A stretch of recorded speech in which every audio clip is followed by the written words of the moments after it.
eu me chamo Vélia Conelli, eu sou psicanalista, colunista da Folha de São Paulo e diretora do Instituto Geral de Psicanálise, e é um prazer para mim estar com vocês nesse curso que se chama da rede social a rede de apoio Cyberresiliência para jornalistas.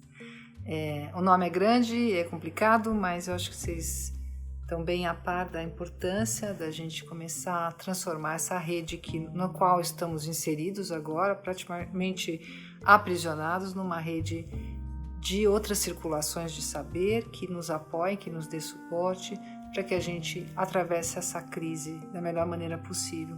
Então, a primeira coisa que eu gostaria de discutir é a questão do isolamento, né? A gente tem que entender que isolamento é uma resposta à pandemia, né? Que nós fomos todos jogados no isolamento em questão de dias, sem nenhum preparo, sei que existe algum preparo suficiente para uma situação como essa, e o isolamento ele tem duas frentes, né? Tem desde as pessoas que moram sozinhas e que tinham uma vida social superativa, apesar de morarem sozinhas, e que de repente se veem numa solitária, né? Até as pessoas que moram com outras pessoas, com familiares, com crianças ou sem crianças, e que se viram hiperconectados no dia a dia, sem nenhum tipo de escape, sem nenhum álibi, sem nenhuma possibilidade de sair. Então, são dois polos de uma experiência que vai trazer diferentes níveis de estresse, nenhum muito bom, mas dentro do possível, ambos manejáveis, né? Então, as pessoas que estão isoladas vão ter que ter um trabalho muito grande de administração da rotina, de administração do tempo próprio em prol da saúde mental, porque a gente sabe que a rotina ela é um fator organizador para o psiquismo, desde o bebezinho que começa até aquela rotina de horas de mamada, horas de sono, é um longo processo até que a gente se organize no tempo. Quando eu digo rotina, não estou dizendo a rotina X ou Y, cada um vai ter que criar a sua própria rotina dentro das possibilidades, porque, claro, vocês estão trabalhando, você tem ali seus horários de encontros que tem que ser na base do relógio, mas também tem uma rotina pessoal, e a ideia é que nessa rotina pessoal esteja necessariamente incluído higiene, alimentação, algum tipo de exercício físico da sua preferência, um tempo de puro lazer, sem nada obrigatório, e um tempo de trabalho, obviamente. E esses tempos eles têm que estar bem recortados. Então, aquela história de você comer trabalhando, deixar para dormir não sei quando, ou nunca ter a tua hora de lazer, isso daí realmente é prejudicial para a saúde. Quem está sozinho, que não tem o outro para combinar, né, que acaba criando um certo limite, tem que ter bastante disciplina, embora possa ter uma rotina completamente fora do convencional. A questão não é essa, mas a questão é que esteja incluído aí, e eu faço uma ênfase maior até para a questão da parte física, porque a gente sabe que o sedentarismo ele é muito prejudicial para a saúde psíquica, além de orgânica. Tá? Então, estas rotinas vão fazendo com que a gente aguente, suporte de um jeito melhor esse eterno feitiço do tempo. Groundhog Day. I'm reliving the same day over and over. Bill? Ned Ryerson? Bing! Do you ever have deja vu, Mrs. Lancaster? I don't think so, but I could check with the kitchen. Well, it's Groundhog Day. Again?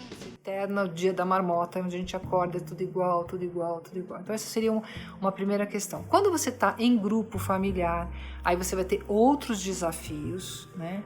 Onde você ganha por um lado e perde pelo outro, no isolamento sozinho também. Você ganha por um lado e perde pelo outro, porque você vai ter que administrar sem escapes a organização da família, a organização da casa e todo esse trabalho doméstico que costuma ser terceirizado no Brasil, mesmo que você pense, levava roupa na lavanderia, não importa, era feito lá, né?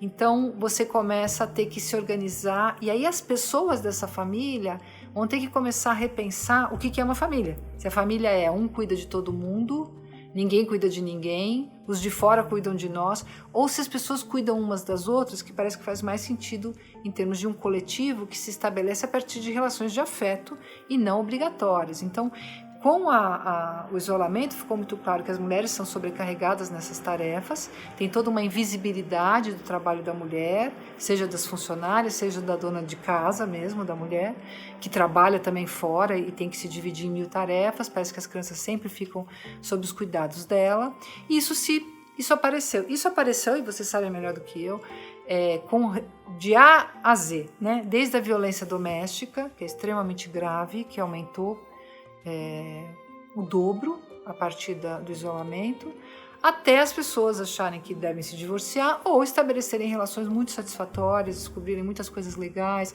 reorganizarem as tarefas domésticas, se sentirem apoiadas e relações familiares se fortalecendo. Então a gente tem de A a Z.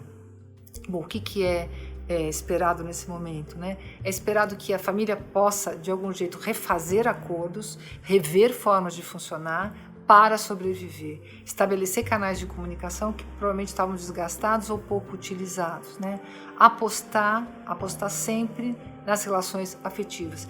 E se o resultado for um divórcio, não tem problema nenhum, desde que isso responda aos desejos que às vezes estavam camuflados ali por um dia a dia cheio de tarefas e que as pessoas mal se encontravam. Então, essa também é uma solução legal. A única solução que não é legal é a violência, obviamente. Então, quando a gente pensa, mas as crianças têm que entrar, porque é uma coisa que na nossa cultura foi se perdendo um pouco, a participação da criança como alguém que também oferece alguma coisa dentro da família, que não tem só que se a ver com o estudo dela e com a vida dela. Ela também tem que arrumar sua caminha quando acorda, tem 4 anos, tudo bem, vamos lá, puxa, vai ficar zoada, não tem problema, jogar seu lixinho no lixo, deixar as coisas em ordem, respeitar o silêncio quando for necessário. E tem algumas questões aí, por exemplo, né, os pais vêm de uma certa imposição de entreter os filhos, né, são os pais pedagógicos, né, pais pedagogos que têm que ser gentis organizadores, que tem que... Não é esse o papel de um pai e de uma mãe. O papel de pai e de mãe é de criar condições de segurança para que a criança estude e brinque, né? E que para ensinar a criança a fazer parte da família como alguém que faz diferença lá dentro, tá? Então você não precisa se cobrar e se exigir, como eu vejo muitos pais, estar entretendo seus filhos dentro de casa, porque o tédio, o vazio, o não ter nada para fazer é importante. É importante para que a gente aprenda a ter a capacidade de estar só, sem demandar dos outros, sem fim. Isso é uma aquisição psíquica importante, que as crianças estão perdendo porque elas estão sempre com algum adulto, não só olhando de longe para garantir que elas não vão se machucar, mas olhando, intermediando, propondo, cobrando. Então são crianças, toda uma geração de crianças que não sabe muito bem como estar só. Então é normal que agora com o isolamento elas fiquem extremamente demandantes, porque elas estão acostumadas por nós mesmos a serem atendidas e serem orientadas ao que fazer. Essa é a hora de dizer, olha, eu não sei o que fazer, não tem nada para fazer, descobre aí, enfrenta o teu tédio, porque esse tédio é o tédio da vida que a gente vai ter que aprender a enfrentar para viver. Então esse é um momento crucial para a gente rever a nossa relação com o tempo. A partir da experiência da pandemia e do isolamento, a gente teve que saber com a questão do tempo de uma forma inédita para muitos de nós, né? A gente tem vivido sempre muito ou no passado, né? Então uma certa melancolia, antes era legal, ou no futuro, uma tremenda ansiedade, né? A gente tem tido no nosso tempo, né, na nossa contemporaneidade, mas também numa certa cultura muito própria nossa, a gente tem vivido fugindo do presente, né? Justamente o presente é o lugar onde a felicidade é possível, né? A gente só vive a felicidade no agora e, no entanto, a gente está sempre desfocado ou para frente ou para trás. Então, a pandemia nos obrigou a uma certa repetição do tempo que parece que nunca se move, né? Embora se mova profundamente, mas uma experiência subjetiva do tempo que pode ser bem enriquecedora se a gente conseguir aprender alguma lição daí, né? Então, agora a ideia é falar, por que a gente não pode ficar no presente? Por que a gente não pode ficar no aqui e agora? Por que até o nosso ócio tem que ser criativo e temos que criar coisas? Por que a gente não pode só estar? Né? Pausa dramática para falar do estar, né? Mas não é à toa que as pessoas foram muitas atrás de yoga, de meditação, fazer pão, porque são coisas, cozinhar, coisas que só podem acontecer quando elas estão acontecendo, né? Você está ali, você está presentificado. É uma coisa que a gente perdeu e que tem que recuperar. Por quê? Porque senão a gente vive na ansiedade do que vai acontecer amanhã. Eu preciso planejar, eu já estou lá. Quando eu fizer tal coisa, quando eu for promovido, quando eu tiver uma garantia, nunca existiu isso. A prova disso é a própria pandemia. A gente achou que ia ter um ano, planejou esse ano e ele foi ceifado pela entrada do vírus. Mas, na verdade, vira e mexe, né? Você acorda e fala, hoje eu vou fazer tal coisa. Puxa, de repente você assiste um atropelamento, de repente acontece alguma coisa, as coisas não são como planejadas, né? Seria horrível se fossem mesmo. Então, essa nova relação com o tempo, que a gente pode tentar estabelecer a partir de uma experiência, não está garantido pela experiência, a pandemia não vai dar isso pra gente, mas uma possibilidade de estar agora. Porque realmente, por mais que você se precipite no futuro, você não tem nenhum controle e nenhuma garantia sobre o que vai acontecer. E o que vai acontecer passa pelo que você faz hoje. Então é um paradoxo, eu acho que a questão do tempo é a própria questão do que a vida é feita, né, para humanos, porque nós somos mamíferos entre outros, todos estamos aí num certo tempo de vida, só que nós temos a consciência do nosso tempo, nós temos a consciência do nosso começo e do nosso fim e do nosso presente, diferente dos outros animais. Então isso cria um complicador e ao mesmo tempo cria coisas maravilhosas, como as obras de arte, como a literatura, como o trabalho, uma série de questões que só os humanos são capazes de fazer. Mas é muito difícil justamente estar no presente. Então eu acho que a gente tem que começar a repensar se a gente quer viver momentos de felicidade, porque é claro que a felicidade não é um platô que você adquire e a tirania da felicidade tem feito muita gente deprimida, né? Mas os momentos que podem ser desfrutados, eles são fugazes, eles são agora. Então é um bom momento para refletir sobre essa questão do tempo. Quem é da área jornalística, né, a gente tem um agravante, né? Eu considero esses profissionais linha de frente.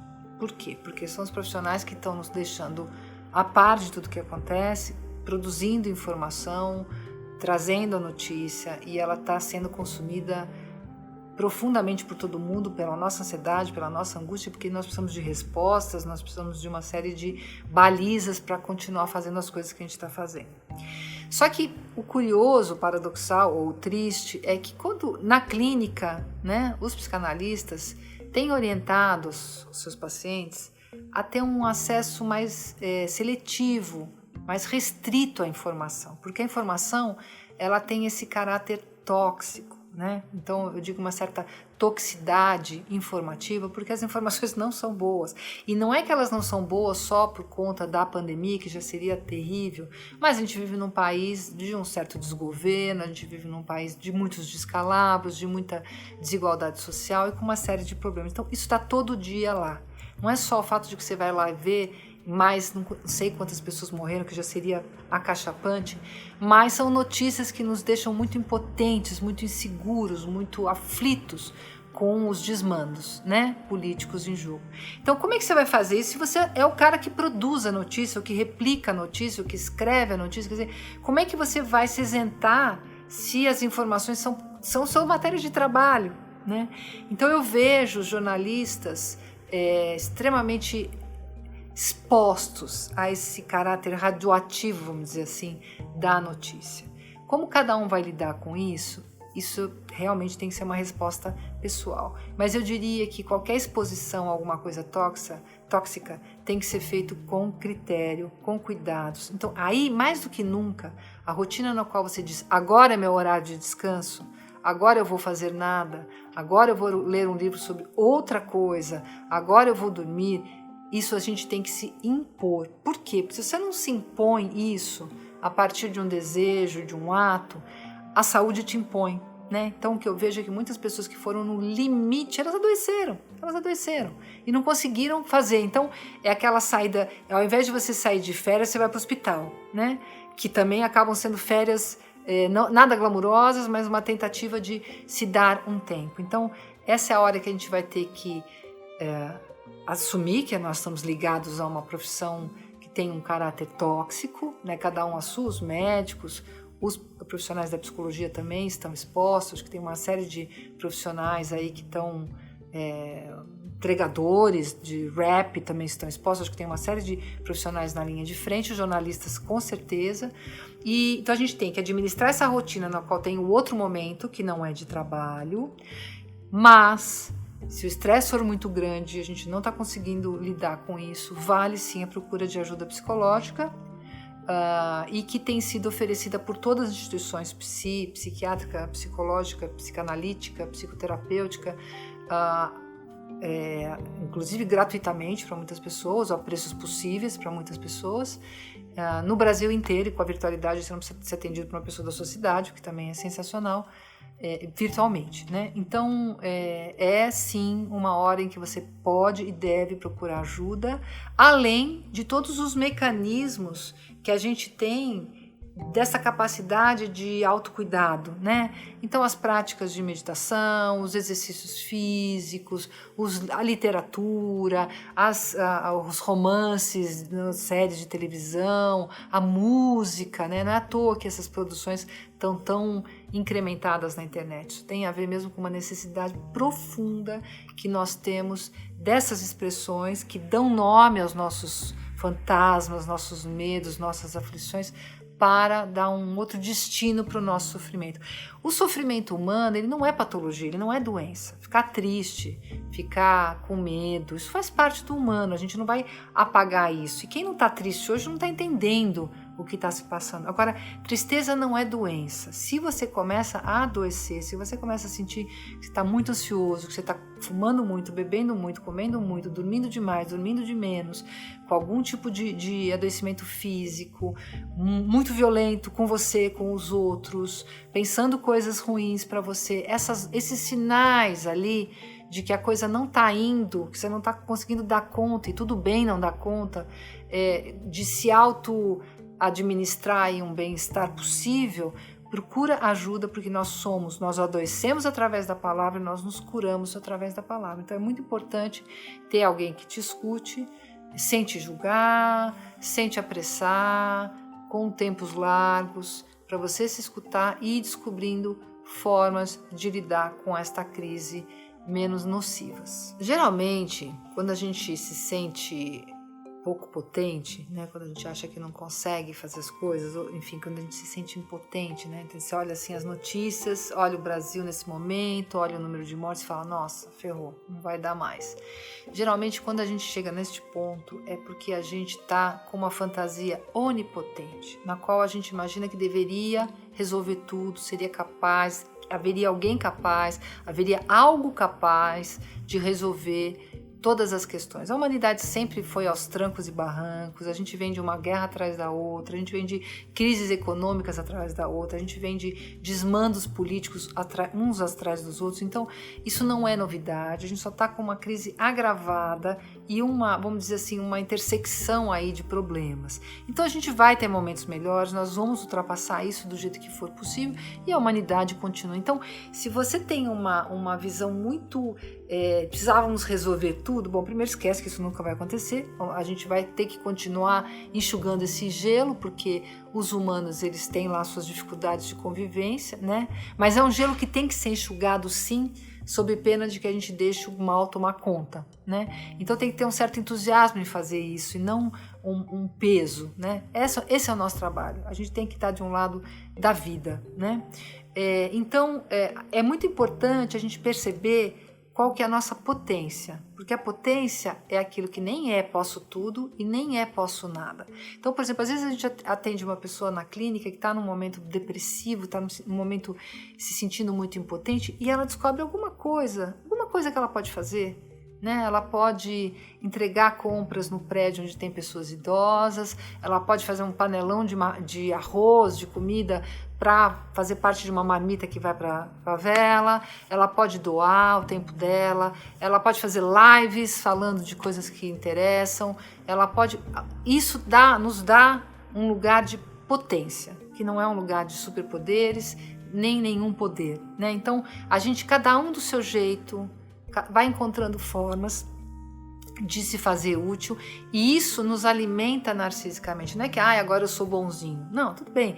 Mas é um lugar onde eu me sinto bom. e me sentindo bom, eu me alimento narcisicamente e tudo bem, isso é muito importante para nós, né?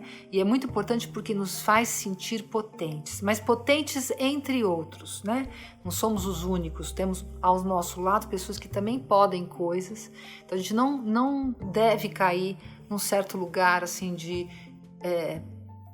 prostração, porque esse é um lugar de quem tem fantasias onipotentes. Eu sei que é um paradoxo, mas é um paradoxo muito importante. Então você fala assim, as pessoas estão passando fome na periferia. Sim, mas é incrível, as pessoas estão lutando, elas não estão passivas olhando para o céu, elas estão lá fazendo grupos de ajuda e a gente pode participar de algum jeito disso daí também e se sentir parte de alguma coisa melhor. Eu acho que isso é uma dica importante num momento de tanta frustração, de tanta privação e de tanto medo. Nós não sabemos ainda quanto tempo de isolamento nós teremos, mas provavelmente menos do que a gente já teve até então. A gente está caminhando aí para um desfecho, né? E esse desfecho implica em várias etapas. Acho que a gente está numa espécie de triatlon. A gente veio correndo, aí vai ter a etapa da natação, depois vai ter a etapa da bicicleta. Tem muitos momentos de adaptação, mas isso vai acabar. Então, talvez agora que a gente já está aí do meio para o fim, esse primeiro momento da corrida, digamos, talvez seja uma hora bacana para fazer um certo balanço, né? De como a gente estava no começo. Como é que você estava 100 dias atrás? Né? Como é que estavam as suas relações? Como é que estava a sua relação com o seu trabalho, com o seu tempo, com a sua solidão, com os seus laços afetivos? Como é que você se cuidava? Como é que você cuidava do outro? O que você pensava do que você fazia? O que você pensava do Brasil? Então, o que você pensava, né, de algumas coisas, pautas importantes que surgiram agora, né? A questão dos direitos negros, da violência contra a mulher, que são pautas que sempre voltam, mas que nunca voltam da mesma forma, né? A questão da governabilidade, a questão da ditadura, a questão da democracia, né? Então, talvez agora seja um momento também para a gente parar e pensar: o que eu aprendi nesses 100 dias? O que eu perdi? Né? O que eu vou levar? Não que haja nenhuma expectativa de compensação, não há compensação para 60 mil mortes, não há compensação para as perdas econômicas, para a derrocada financeira, não estamos buscando nenhum tipo de compensação, mas que trabalho que eu pude fazer com isso? O que eu aprendi? O que mudou? Não vamos deixar o que poderia ser de pior, não levar nada desse sofrimento como uma reflexão, senão é puro sofrimento. Vamos transformar isso que a gente viveu numa experiência, numa narrativa, em algo que nos fale sobre o nosso crescimento. Isso é uma questão ética, é uma questão de dar dignidade ao sofrimento. Não é questão, não é ficar sofrendo, mas é tentar tirar alguma coisa daí para não repetir, para melhorar, para modificar algo. Nesse sentido, de poder fazer uma reflexão, a gente vai ter que falar da questão do luto, que vai desde o luto de uma pessoa que você perde, que era querida para você, próxima, até o luto de todas as perdas envolvidas neste momento, que são muitas. E o luto, às vezes, não de uma pessoa que você perdeu, mas de saber que tantas pessoas perderam, tantas pessoas, quer dizer, o Brasil perdeu muito, né? E vamos perder muito ainda pela frente. Então, o luto é um processo básico do psiquismo, ele que dá condições para que a gente siga diante das perdas naturais da vida, né? A gente perde a mamadeira, a gente perde a escola primária, a gente perde a infância, a gente perde o corpo de criança, a gente perde um monte de coisas e vai seguindo à frente até que a gente perde tudo e morre. Ok, faz parte, é isso aí. Mas a possibilidade de fazer luto é a possibilidade de seguir em frente, sem ficar parado em cada uma dessas etapas, petrificado, sem poder reinvestir. Então, agora, os processos de luto, eles precisam ser respeitados. E o luto implica em tempo, não é para encurtar o tempo do luto, é para lembrar, assim, do que se perdeu, pensar no que ficou para trás, chorar isso também. É importante o reconhecimento social, que as pessoas possam dar pêsames, que as pessoas possam respeitar os tempos, que as pessoas possam falar do luto e não fingir que está tudo bem, estou aqui na minha cobertura, fazendo ginástica, vamos que vamos. Isso é um desrespeito até com a possibilidade de luto, né? O luto também implica em lembrar de coisas boas, das coisas boas do que a gente perdeu, então das pessoas queridas, é lembrar, rir, sonhar com aquilo que elas deixaram com a gente de bom, né? Então o luto ele tem aí algumas condições que precisam ser respeitadas e que na nossa cultura não têm sido respeitadas. A gente acha que tem que ser muito rapidinho e tudo bem, vamos que vamos. Não, é um momento em que chorar é bem-vindo, ritualizar, eu não pude acompanhar a pessoa no enterro, não toquei, mas a gente faz rituais simbólicos, os rituais sempre são simbólicos, né? Então, através do Zoom, através da escrita, através de música, as pessoas têm feito coisas muito lindas e por vezes até mais significativas do que os procedimentos ritualísticos que a gente tinha antes, que às vezes são muito proforme, né? Então, tendo que reinventar formas de luto, a gente tem que repensar o luto e às vezes dar um significado a mais. Mas principalmente o reconhecimento social destas perdas, que muitas vezes a gente não teve esse respeito do governo, nós temos que bancar e temos que sustentar, né? Então, bom, eu acho que tem aí muitas questões para serem pensadas, mas basicamente o mais importante é o cuidado de si e o cuidado do outro. Porque o cuidado do outro não é só quem está próximo, a família, mas o outro, do outro, e, ou seja, estar aí num lugar de cidadão e de um cidadão implicado com o resto da população, inclusive mundial.